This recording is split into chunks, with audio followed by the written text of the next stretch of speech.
Hey friends, Budget Girl here, and I'm back with another episode of 5 Frugal Things. If you are new to my channel, welcome. And this is a video series where I talk about things that I have recently done to improve my financial situation or little mistakes that I have made that just cost me a little bit of money. Now, these things aren't usually dire in either the positive or the negative direction, but we here in the personal finance community believe that every dollar counts.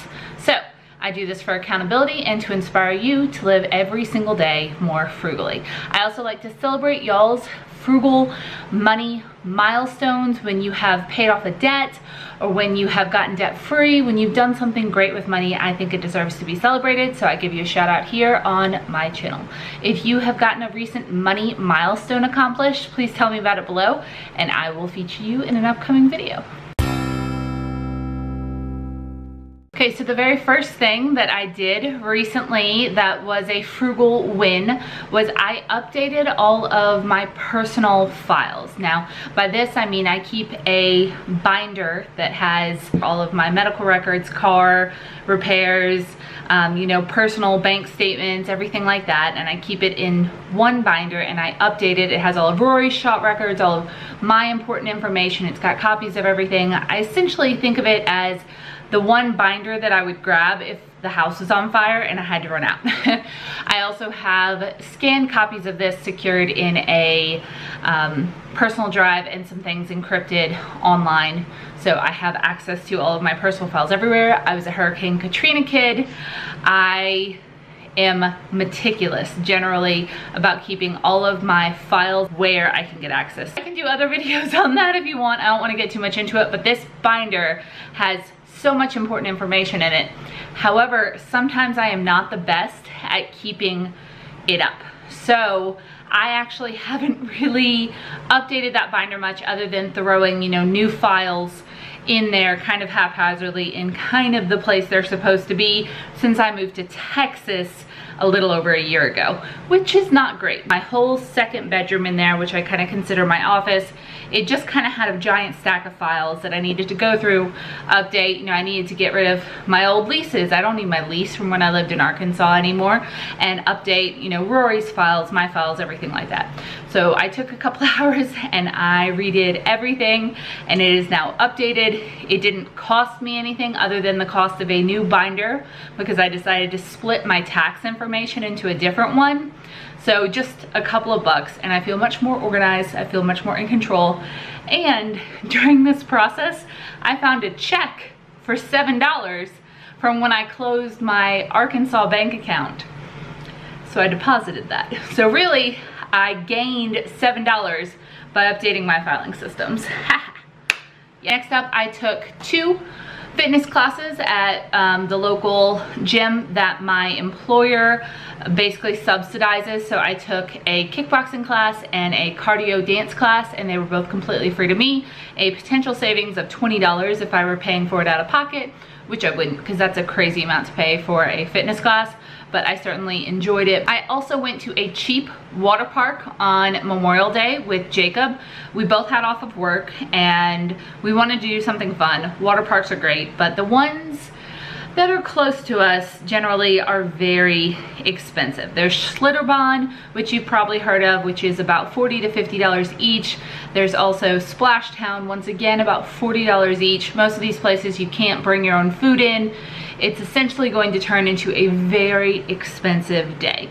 And there's nothing wrong with that. I've actually done a video before, way back when I lived in Louisiana, on how when Jamie, my best friend, was visiting me, we took a whole day and went to a water park down there. We were able to bring our own food, leave it in the car and coolers, and re-enter after we ate lunch. We kind of stretched it out into a whole thing, and it only cost us the ticket price, which was about $30, $35. And it ended up being a frugal day because otherwise we would have gone around and done a lot more stuff. However, Jacob and I both live here. This was more of just like a supplementary thing, and we honestly, Memorial Day kind of snuck up on us. So we weren't super money prepared for the holiday or prepared to spend $80 plus food and gas and all that other stuff to do it. So we decided to go to a cheap water park. Now I'm talking 12 bucks a head water park. Now this was actually a place just outside of Austin. It was called Rapid Rivers or Rockin' Rivers or something, and it was essentially a city run pool that had some water slides and stuff like that, but it was actually a lot of fun.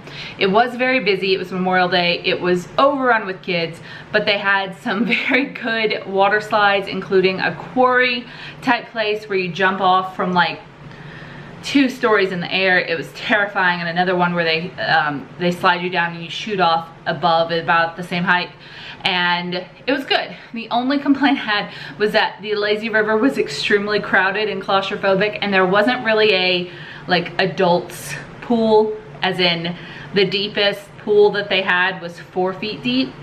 So we didn't really get to get a lot of relaxing on. We more just did the rides and rotated around, stayed cool. They did let you bring in your own food, so we brought in our own food and we ate there, and it ended up being a nice afternoon. For the price, I think it was definitely worth it, and if we decide we want to go to a bigger, fancier water park later in the summer, we can kind of save up and plan a little better for that.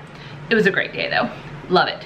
The next frugal thing I did was I actually signed up for a human trial, I guess, at Texas A&M. I've mentioned this before. They do human testing for research and development since we are a tier 1 institution and we have a lot of stuff going on. I've gone before and done a steak testing for their bovine institute. I don't think that's what it is, but they have a very fancy area where they do cow stuff, and I got to go and taste test steak, and I got paid for it. That was awesome. This is very similar.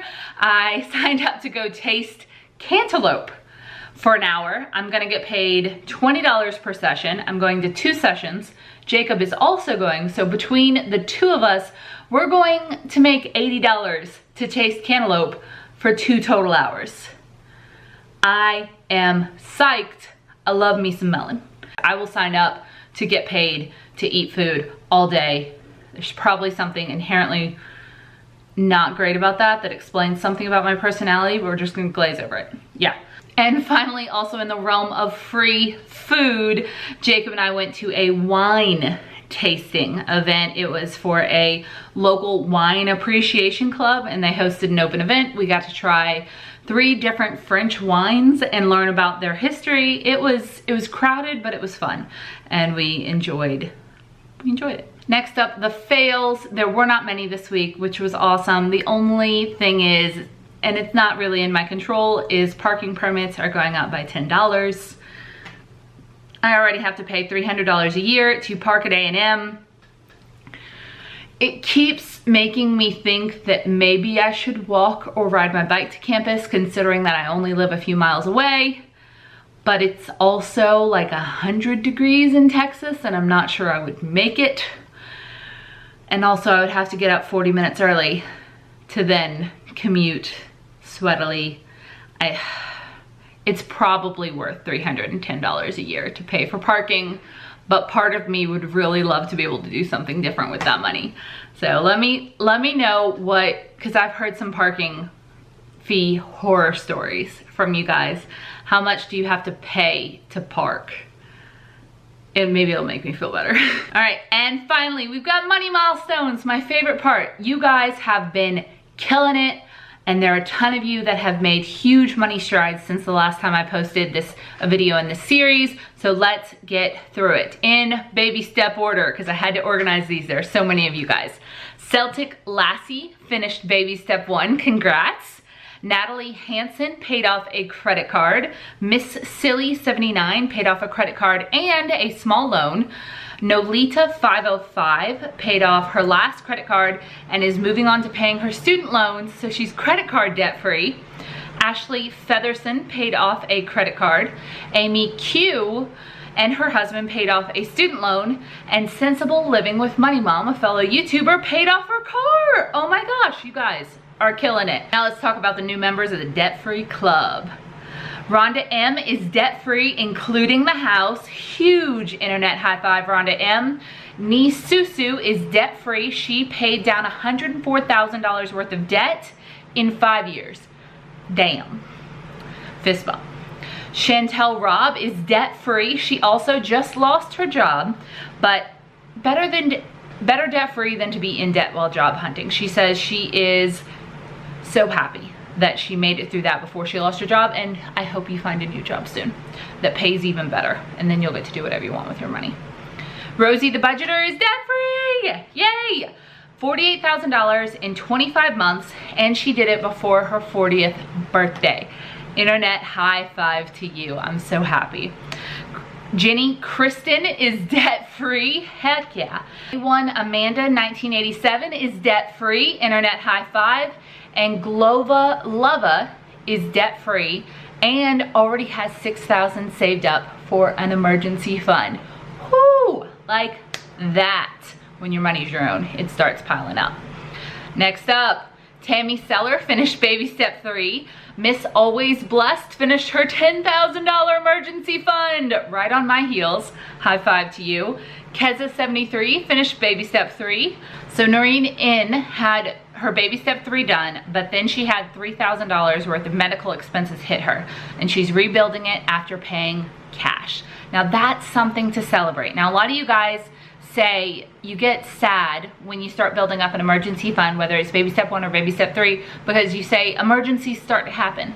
But emergencies are gonna happen anyway. It's just a matter of whether or not you're gonna be prepared for it. So she's thrilled because she was able to pay cash for that medical emergency, and now she's back to rebuilding baby step 3, and it's gonna be even better for it. Prepared is awesome. You can never be too prepared with your money. All right, so give a huge thumbs up for all of the money milestone people today. You guys are killing it with money. I'm so freaking proud of you. And don't forget to tell me your money milestones that you've had recently and your wins and fails down below. If you haven't already, please subscribe to this channel. This is super fun. I love hearing about you guys' money wins and fails, and I hope you like hearing about mine as well. I'll see you next time. Bye.